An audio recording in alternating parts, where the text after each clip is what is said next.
Al-Khidmat foundation ضلع چارسدہ نے جاپانی حکومت اور عوام کی تعاون سے متاثرین سیلاب میں امدادی سامان کی تقسیم کا دوسرا مرحلہ شروع کر دیا۔ دوسرے مرحلے کے پہلے دن پر 5 یونین کونسلوں میں فی خاندان کو 12,000 روپے کے حساب سے 250 متاثرہ خاندانوں میں سردی پیکج تقسیم کیے گئے، جس میں رضائیاں، گرم چادریں اور سویٹر شامل تھے۔ یاد رہے کہ پہلے مرحلے میں جاپانی حکومت اور عوام کی تعاون سے الخدمت فاؤنڈیشن نے چارسدہ کی 14,000 متاثرہ خاندانوں میں خوراکی اور غیر خوراکی پیکج تقسیم کیے ہیں۔ محمد ریاض خان نے متاثرین سے خطاب کرتے ہوئے کہا کہ سیلاب اللہ تعالیٰ کی جانب سے ایک آزمائش تھی، جس میں الخدمت فاؤنڈیشن نے روز اول سے لے کر اب تک مستحقین کو امدادی سامان پہنچانے کی بھرپور کوشش کی ہے۔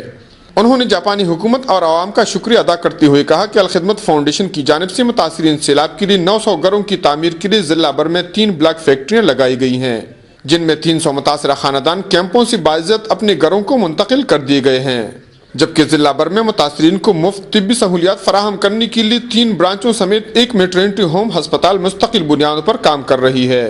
انہوں نے جاپانی حکومت اور عوام سے سیلاب زدگان کی مزید امداد کا بھی امید ظاہر کیا۔ کفایت اللہ، اے نیوز، چارسدہ۔